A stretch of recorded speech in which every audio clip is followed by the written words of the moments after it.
রাধে শ্যাম, রাধে রাধে, জয় রাধা মদন গোপাল, শ্রী রাধা মদন গোপাল। আজকে আমরা আলোচনা করব শ্রীমদ্ ভাগবতের প্রথম স্কন্ধ চতুর্থ অধ্যায় ভাগবতের উৎপত্তি সম্বন্ধে। হরিনাম শ্রবণ করেন, হরিনাম জপ করেন, হরিনাম কীর্তন করেন। কলিতে জ্ঞান যুগ নহে, কর্মযুগ নহে, কলিতে ভক্তি ব্যতীত আর কোনো যুগ নেই। হরিনাম সংকীর্তন অত্যন্ত পুণ্যজনক, সর্বপাপনাশক, কামপদায়ক, মুক্তিপদ। উচ্চস্বরে হরিনাম সংকীর্তনকারী নিজেকে সহলতা বাতা পশুপক্ষী আদি সকলের মুক্তি দান করিয়া থাকেন।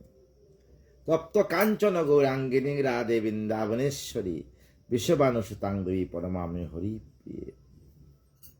রাধে কৃষ্ণ কৃষ্ণ কৃষ্ণ রাধে রাধে, রাধে শ্যাম শ্যাম শ্যাম রাধে রাধে।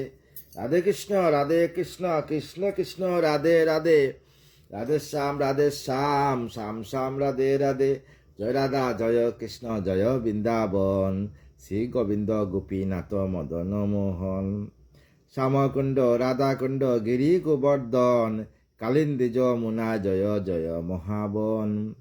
কেশী ঘাট বংশী ঘাট দ্বাদশ কানন, যারা সব লীলা কইল শ্রীনন্দনন্দন। শ্রীনন্দ সদা জয় জয় গোপগণ, শ্রীদামাদি জয় জয় জয় দেনু বৎসগণ। জয় বিষ বানু জয় কীর্তিদা সুন্দরী, জয় পূর্ণমাসী জয় আবির নগরী। জয় জয় গোপীশ্বর বৃন্দাবন মাজ, জয় জয় কৃষ্ণ সখা বটু দ্বিজ রাজ। জয় রাম ঘাট জয় রোহিণী নন্দন, জয় জয় বৃন্দাবন বাসী যত জন। জয় দ্বিজ পত্নী জয় নাগ কন্যাগণ, ভক্তিতে যাহারা পাইল গোবিন্দ চরণ। শ্রীরাস মণ্ডল জয় জয় রাধে শ্যাম, জয় জয় রাসলীলা সর্বমনোরমা। জয় জয় রস রস সর্বরস সার, পরকিয়া বাবে যাহা ব্রজেতে প্রচার। শ্রীজাহ্নবীর পাদপদ্ম করিয়া শরণ, দীন কৃষ্ণ দাস কয়ে নাম সংকীর্তন। দাহল নদিয়ার লোক গৌরাঙ্গ দেখিতে, আনন্দে আকলোচিত না পারে চলিতে। চিরদিনের গৌরাচাঁদের বদন হেরিয়া, দুঃখিত চাকর আঁকি রইল মাতিয়া। হেরিয়া বকত জন আনন্দে বিবর, জননী পাইয়া গৌরাচাঁদে করে কুর। মরণ শরীরে যেন পাইল পরাণ, গৌরাঙ্গ নদিয়া পুরে বাসুকুশ গান। জয় রাধা জয় কৃষ্ণ জয় বৃন্দাবন, শ্রী গোবিন্দ গোপীনাথ মদন মোহন। জয় রাধে জয় রাধে জয় রাধে জয় রাধে শ্যাম। ভাগবতে উৎপত্তি সম্বন্ধে। কুলপতি বেদজ্ঞানী জ্যেষ্ঠ সভাকার, ছিলেন সৌনক মুনি গুণের আধার। সুতের মুখেতে শুনি এহেন বচন, কুতূহলে মুনিবর কহেন তখন। জানি জানি সুত তুমি বাগ্যীর প্রদান, এ জগতে কেহ নয়ে তোমার সমান। ভগবান শুকদেব কহিলেন যাহা, আমাদের কাছে আজ ক প্রভু তাহা। কোন যুগে কোন স্থানে ভাগবত সার, কেন রুচি দৈপায়ন করিলেন প্রচার। কোন জন বেশ হেন বুদ্ধি করে দান, ভুবনের দুঃখে হেতু কাঁদে মোর প্রাণ। দাও পরিচয় কেবা সেই মহাজন, ভাগবত সংহিতার করে প্রবর্তন। কি কারণে ভাগবত প্রচার হয়েছিল তা নিয়ে আলোচনা। ব্যাসদেব 18 পুরাণ রচনা করার পরেও ব্যাসদেবের মনে শান্তি পান নাই। ব্যাসদেব কি করবেন? মনের দুঃখে ব্যাসদেব বললেন যে আমি না পারি আত্মহত্যা করতে, না পারি গঙ্গাতে জলে ডুবে মরতে, তাই আমি হরিনাম করতে করতে গঙ্গার দ্বারে দ্বারে আমি ঘুরব আর অক্সিজেন আহার করব, এইভাবে আমার জীবন হবে। কিন্তু ভক্তের অধীন ভগবান আমার অনাদিরাদি গোবিন্দ আর থাকতে পারলেন না, তাই নারদকে পাঠালেন, নারদ তুমি যাও ব্যাসদেবকে বলো আমার লীলা সংকীর্তন প্রচার করতে। ব্যাসদেব বললেন যে না নারদ, আমি তো পারবো না, আমি বয়স হয়ে গেছে, আমার দন্ত পড়ে গেছে, আমার হাতে কাঁপে, আমি আর পারবো না। তখন নারদ বললেন যে আমার দেবাদিদেব দেব পরম বৈরাগ্য মাতা পার্বতীর সন্তান গণেশ, উনি এই ভাগবত লিখবেন আর আপনি বলবেন। তখন ব্যাসদেব রাজি হয়ে এই ভাগবত কথা লিখলেন। আরো প্রশ্ন আছে, মম শুন মহামণি, সুখদেব সর্বত্যাগী সর্বত্রই শুনি। ব্রহ্মদর্শী নাম তার জানি বেদা বেদ, ঈশ্বর বিরয়ে তার নাই কোন নাহি রয়ে প্রাণ। আবিরত নন তিনি মায়ার মোহনে, মূঢ় জ্ঞানহীন তারে বলে কোন মূর্খ জনে। সুন্দর কাহিনী তার ভুবনে প্রকাশ, রহিয়াছে বলি তার কিঞ্চিত আবাস। সন্ন্যাসী হইয়া সুখ সংসার বৈরাগী, উলঙ্গ হইয়া চলে তপস্যার লাগি। সুখদেব কেন সন্ন্যাসী বৈরাগী, উনি কেন উলঙ্গ থাকেন? আশ্রম তেজিয়া যবে চলিলেন বনে, প্রথম আজে সরোবর পড়িল নয়নে। যখন আশ্রম ত্যাগ করিয়া চললেন, সেই সরোবর মাঝে অস্পরার দল, নগ্ন হয়ে জলক্রিয়া করে অবিরল। যখন সুখদেব যখন মাতৃগর্ভে ছিলেন, তখন ব্যাসদেব আকুলভাবে প্রার্থনা করলেন যে 16 বৎসর হয়ে গেছে মাতৃগর্ভ, তুমি ভূমিষ্ঠ হও। পিতার আদেশে সুখদেব বললেন, বাবা আমি ভূমিষ্ঠ হব, কিন্তু আমি আর তোমার গৃহে থাকবো না, একটা গাভী দোহন করতে যে সময় সেই সময় থাকবো। বাবা বললেন ঠিক আছে। তাই সুখদেব ভূমিষ্ঠ হয়ে চললেন। পিছনে ব্যাসদেব ডাকতেছেন। এমন সময় অস্পরীরা নগ্ন হয়ে জলক্রিয়া করতেছে, কিন্তু সুখদেবকে দেখে কেউ লজ্জিত হয় নাই, কিন্তু ব্যাসদেবকে দেখে সবাই শরীরে বসন করে নিছে। নগ্ন সুখদেবে তাহা হেরিল যখন, কিছু মাত্র লজ্জাবোধ না করে তখন। পরে যবে ব্যাসদেব পুত্রের কারণে আসিলেন সেই স্থানে, সুখ অন্বেষণে আসলেন তখন। সহসা বেশের হেরি যতকদ রমণী, লজ্জায় পড়িল বস্ত্র সকলে তখনই। লজ্জায় বস্ত্র পড়ল। এহেন ঘটনা ঋষি দেখিয়া নয়নে, জিজ্ঞাসেন মিষ্টভাবে সুখ সুর নারীগণে। সবাইকে জিজ্ঞাসা করতে লাগলেন ব্যাসদেব, কেন আমাকে দেখে তোমরা লজ্জিত হলে, কাপড় পরলে, কিন্তু আমার 16 বৎসরের যুবক চলে যাচ্ছে, তাকে দেখে কেন তুমি লজ্জা হও নাই? তোমাদের আচরণ রূপবতীগণ হেরিয়া বিষয়াবিষ্ট হয় মোর মন। নগ্ন সুখদেব যবে এই পথে যায়, দেখিয়া তাহারে লজ্জা নাই হলো তাই। তাকে দেখিয়া কি তোমাদের লজ্জা হলো না?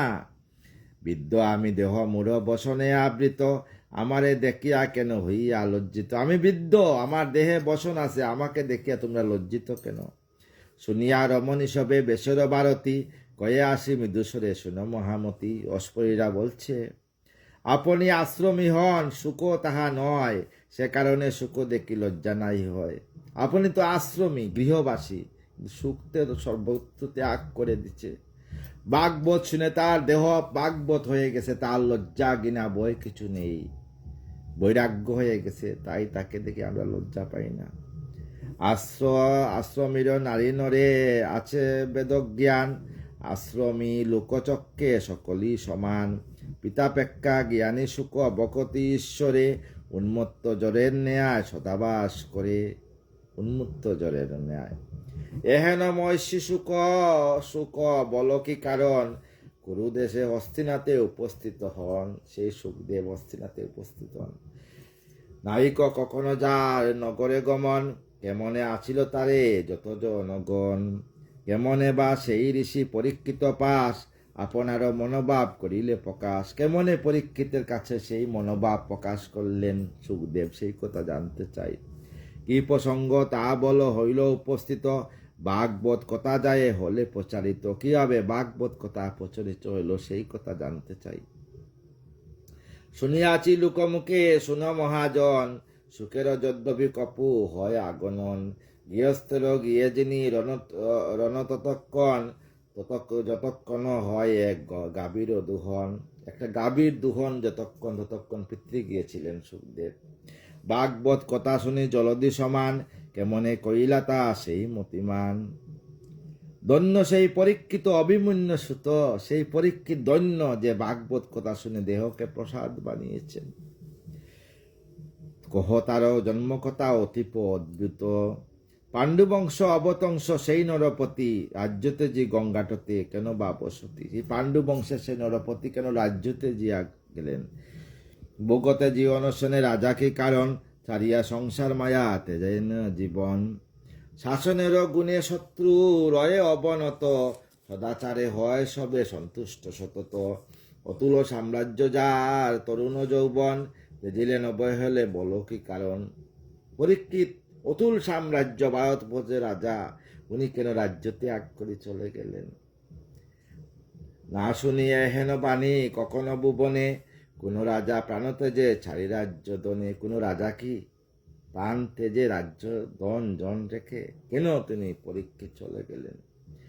অচলা বকতি যার ভগবান প্রতি, অমঙ্গল তার কিসে কহ মতামতি। যার ভগবানের প্রতি অচল ভক্তি, তার কেন অমঙ্গল হবে।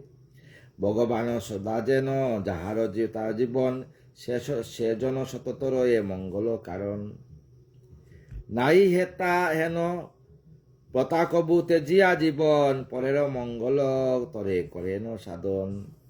তবে কেন পরীক্ষিত হয়ে ভক্তিমান, সংসারে বাসনা চারিয়ে দিলেন প্রাণ। কেন পরীক্ষিত সংসারে বাসনা চারিয়ে ত্যাগ করলেন প্রাণ, সেই কথা জানতে চাই। অসংখ্য লোকের যিনি আশ্রয়ের স্থল, কি কারণে ত্যাগ করে এই দরাতল। শনিবারে অভিলাষ মনে জাগিয়াছে, সেই কথা ক প্রভু আমাদেরও কাছে। সেই কথা আমাদের কাছে বলো প্রভু, কি কারণে উনি আশ্রম ত্যাগ করলেন। বেদভিন্ন অন্য তার যত শাস্ত্রে রয়, দর্শন করেছ তুমি সেই সমুদয়। শৌনকের মুখে শুনি এহেন বচন, ধীরে ধীরে সুতমুনি কহিলা তখন। সুতমুনি বললেন, শুনো শুনো মুনিগণ, কহিত তবর বেশের জনম কথা অতি মনোহর। অতি মনোহর বেশের জনম। 2 যুগ গত হলে তৃতীয় দাপরে, মহাজ্ঞানী ব্যাসদেব জন্ম লাভ করে দাপরে জন্ম লাভ করেন। বসুর নন্দিনী ছিল সত্যবতী নামে, তারও তুল্য কেউ নাই ছিল দরাদামে। সত্যবতী হল দরাদামের মধ্যে সবচেয়ে বড়। পরাশর সহ তার হয় পরিণয়, পরাশর মুনির সঙ্গে তার বিবাহ হয়েছিল। তাহাদের পুত্ররূপে বেশ জন্ম হয়। তার প্রথম পুত্র হইল ব্যাসদেব। একদা প্রভাতকালে বেশ ভগবান সরস্বতী নদী জলে সমপ্রিয়া স্নান। একদিন সরস্বতী নদীর তীরে সকালবেলা স্নান করে আহ্নিকাদি শেষ করি অতি শুদ্ধ মনে বদরিকা আশ্রমে বসেছিলেন। নির্জনে বদরিকা আশ্রমে ছিলেন। আগে তো আর বৃন্দাবন ছিল না, আগে সবচেয়ে পুরানা ছিল বদরিকা আশ্রম। ধরণীর যেই দশা ছিল সে সময়, সহসা তাহার মনে প্রতিবাত হয়। দিব্য জ্ঞান দেখে ঋষি অতি বেগ বলে, বিবর্তন হইতেছে এই ভূমণ্ডলে। কাশের দুর্জয় বেগে ব্রহ্মাণ্ড ভিতরে, ভিন্ন ভিন্ন যুগধর্ম মিলে পরস্পরে। সে কারণে দেহ শক্তি পাইতেছে হ্রাস, ঈশ্বরের প্রতি নাই তেমন বিশ্বাস। পাইয়া আছে ধৈর্যলোপ বুদ্ধি কিন অতি, পরমায়ু অল্প দেহ নাইক শপতি। এই চিন্তা করি বেশ হইলা পাগল, যে কলির লোকেরা মানুষের পরমায়ু দিন দিন কমতেছে। কি কারণে? এই চিন্তার জন্য বেশদে পাগল হয়ে গেলেন। প্রাণীর মঙ্গল হেতু ভাবেন কেবল, সবের মঙ্গলের জন্য ভাবতেছেন কি করি, কি করিলে জগতের হইবে কল্যাণ। চিন্তায় বিবরণ বেশ ভগবান। ভাবিতে ভাবিতে তিনি করিলেন স্থির, চিত্তশুদ্ধি করিবেন সকল প্রাণীর। এক বেদ 4 অংশ করি প্রণয়ন, অল্প বুদ্ধি মানবের হিতের কারণ। একটা বেদকে 4 অংশ করে অল্প বুদ্ধি মানবের জন্য কিছু করবেন। ঋক সাম যজু আরো অথর্ব রচন, ঔলিক্য শক্তি ঋষি করেন বর্ণন। 4 ভাগে বেদ ঋষি করিয়া উদ্ধার, পুরাণ পঞ্চম বেদ করেন প্রচার। ঋগ্বেদ শিখিলেন পৈল নামে মুনি, সামবেদ শিক্ষা করে তপস্বী জয়মুনি। যদুর্বেদ শিখিলেন শ্রী বৈষ্পায়ন, সুমন্ত অথর্ববেদ করে অধ্যায়ন। এই রূপে পাঠ করি বেদ সমুদয়, 4 মুনি 4 বেদ পারদর্শী হয়। শ্রী লোমর্ষক মৌর পিতৃদেব পরে ইতিহাস পুরাণেতে শিক্ষা লাভ করে। পরে লোমর্ষক মুনি এই শিক্ষা লাভ করলেন। নিজে বেদ নানা ভাগে করিয়া বিস্তার, ঋষিরা আপন শিষ্যে শিখানো, আবার ঋষিরা সবাইকে শিখছেন, আর সেই বেদ থেকে আমরা আজকে বেদ পেয়েছি। সে সকল শিষ্যগণ বেদ পুরাণ আপন আপন শিষ্যে শিক্ষা করে দান। আপন আপন শিষ্যকে শিক্ষা দান করতে হয়। এইরূপ একবেদে অশেষ শাখায় কালক্রমে ধরাধামে ভাগ হয়ে যায়। এক্ষণে এই পৃথিবীতে বিমূঢ় মানব এ সকল বেদ শাখা পাঠ করে সব। দীনবন্ধু ভগবান ও বেশ মহাবাগ, এ কারণে করেছেন বেদেরও বিভাগ। নিন্দিত ব্রাহ্মণ শূদ্র রমণীজনার বেদকথা শুনবারে নাই অধিকার। এই বিবেচনা করি বেশ সনাতন মহাভারতের সৃষ্টি করেন তখন। এত শাস্ত্র রুচি ঋষি কাতর অন্তর, মনে নাই তৃপ্ত করে সংসার ভিতর। সরস্বতী তীরে বসি চিন্তিত অন্তরে, ভাবেন আপন মনে সংসারের তোরে। তাই সংসারের তোরে সরস্বতী নদীর তীরে বসিয়া ভাবতেছেন কি হবে সংসারে। ব্রতধারী হইলাম বেদের কারণে, পূজনু অগ্নিতে ইষ্টে ভাবিয়া বরিয়া জীবনে। ভারতে করিনু যত বেদার্থ কীর্তন, অদমন রমণীগণ আরো শূদ্রগণ। ভারত শুনিলে যবে পাবে ধর্ম আস্বাদন, কিন্তু তবু হায় অতি দুঃখের বিষয়। যদিও জীবাত্মা ব্রহ্মে পরিপূর্ণ হয়, তথাপি সত্যের কোনো না পাইয়া আবাস। জীবাত্মা অসত্য সম পাইয়াছে প্রকাশ। ভারত লিখুনু যবে করিয়া যতন, ভাগবত ধর্ম বুঝি করিনু কীর্তন। হায় বুঝি করিয়াছি এই মহাদোষ, পরমংশের দলে না হল সন্তোষ।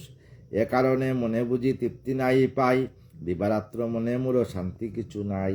ব্যাসদেব ভাবলেন যে আমার শান্তি নাই। সরস্বতী তীরে বসি কৃষ্ণদ্বৈপায়ন এই রূপে মহাদুঃখ করেন কন্দন, কাঁদতে লাগলেন। দেবরা পূজিত ঋষি নারদ প্রবর, সহসা তার কাছে আসিলা সত্তর। তখন গোবিন্দের আদেশে নারদ ঋষি আসলেন। নারদে দেখিয়া বেশ প্রফুল্লিত মন, যথোচিত পূজা করি দিলেন আসন। সুবোধ রচিল গীত হরি কথা আসার, শুনো সংসারবাসী অমৃত আদার। নারদ আসলেন গোবিন্দের আদেশে, আসিয়া ব্যাসদেবকে বললেন। ব্যাসদেব বারবার বলছেন আমি পারবো না, আমার বয়স হয়ে গেছে। তখন নারদ বললেন শুনো আমার জন্ম কথা আমি নারদ বলি। আমি নারদ, আমি এক দাসী পুত্র। ছোট অল্প বয়সে আমার বাবা দেহত্যাগ করেন। তারপরে আমার মা ব্রাহ্মণ কি করবেন আমাদেরকে নিয়ে, আমাকে নিয়ে। তাই প্রতি বছর ব্রাহ্মণরা কার্তিক মাসে বদরিকা আশ্রমে গিয়ে 1 মাস সেইখানে গিয়ে আপন করতেন, হরিকথা হইত। তাই আমার মাও এদের সঙ্গে চললেন। ব্রাহ্মণরা নিয়ে গেলেন আমার মাকে সেইখানে রান্না বান্না করে, ভোগ রান্না করার জন্য। আমিও চলে গেলাম। নারদ বললেন সেইখানে গিয়ে আমি সমস্ত বেদজ্ঞ ব্রাহ্মণ পণ্ডিতের মুখ থেকে হরিকথা শুনতে শুনতে আমার দেহে প্রসাদ হয়ে গেল। তাই আমি গোবিন্দের কাছে প্রার্থনা করি, আমি গোবিন্দকে বলি হে গোবিন্দ, তুমি আমাকে এই সংসার থেকে মুক্তি দাও। আকুল ভাবে না আমি ডাকতে থাকি। ডাকতে ডাকতে একদিন আমার মাকে কাল সর্প দংশন করল। আমার মা রাত্র 3টার সময় উঠিয়া গাভী দোহন করছিল। আমার খুব খিদা লেগেছিল। কাল রাত্রি, শেষ রাত্রিতে কোনোদিন গাভী দোহন করতে নাই, সূর্য উদয়ের আগে কোনোদিন গাভী দোহন করতে নাই। তাই আমার মা কি করছিল, আমার জন্য গাভী দোহন করছিল। সেই গাভী দোহন যখন করছিল তখন আমার মাকে কাল সর্প আসিয়া দংশন করল। কাল সর্প আসিয়া দংশন করল। আমি তখন সমস্ত ব্রাহ্মণদেরকে ডাকিয়া আমার মার অন্ত্যেষ্টি ক্রিয়া এবং শ্রাদ্ধ কার্য সমাপন করে আমি বদরিকা আশ্রম ত্যাগ করলাম। ত্যাগ করে আমি চললাম গহীন জঙ্গলে অনাদিরাদি গোবিন্দের উদ্দেশ্যে। সেইখান থেকে আমি চললাম, চলতে চলতে আমি গেলাম পুষ্প সরোবরে, যেখানে প্রতিদিন আমার গোবিন্দ আসিয়া স্নান করেন, ভক্তরা স্নান করেন, ব্রহ্মা বিষ্ণু সবাই স্নান করেন। সেইখানে গেলাম গোবিন্দের দর্শন পাওয়ার জন্য। তা আমিও স্নান করে অশ্বত্থ বটের বৃক্ষের নিচে বসিয়া যখন প্রভুকে ডাকতেছি, আকুলভাবে ডাক শুনে আমার গোবিন্দ আসলেন। আমি গোবিন্দকে বললাম, গোবিন্দ আমাকে কৃপা দান করো, আমি যেন তোমার চরণে দাসত্ব লাভ পেতে পারি। আমি এই নরদেহ ত্যাগ করি, যাতে সূক্ষ্ম দেহ গ্রহণ করি। তখন আমার গোবিন্দ তথাস্তু করার সঙ্গে সঙ্গে আমি নরদেহ ত্যাগ করি, আমি সূক্ষ্ম দেহ ধারণ করছি। আমি সেকেন্ডের ভিতরে বিশ্ব ব্রহ্মাণ্ড ভ্রমণ করতে পারি। তাই এই নরদেহের কোনো লাভ নেই। এই নরদেহ থাকতে হরিনাম করুন, আপনার জন্য, আপনার পরিবারের জন্য, সমাজের মঙ্গলের জন্য। পরহিংসা পরচর্চা করবেন না। ব্যাসদেব কি করলেন, এই কথা শুনে রাজি হইলেন, ঠিক আছে। তখন এই ভাগবত কথা আগামীকাল নারদ সংবাদ নিয়ে আলোচনা করব। সমস্ত সাধুগুরু বৈষ্ণবের চরণে আমার শতকোটি প্রণাম। আপনারা আপনাদের চরণ দুলি আমার মস্তকে দিয়ে আমাকে কৃপা করবেন গো।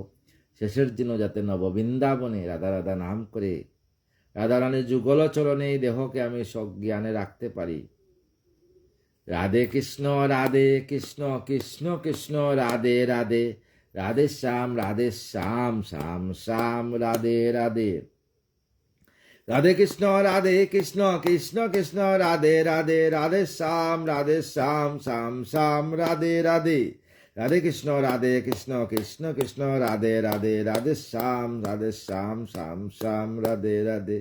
জয় রাধে জয় রাধে জয় রাধে জয় রাধে, জয় রাধে জয় রাধে জয় রাধে জয় রাধে শ্যাম।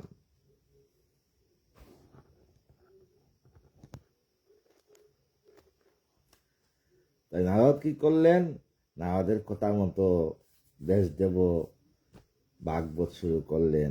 সবাইকে আমার দণ্ডবোধ প্রণাম। বাঞ্ছা কল্পতরুভ্যশ্চ কৃপা সিন্ধু এব চ পতিতানাং পাবনেভ্যো সর্ববৈষ্ণবেভ্যো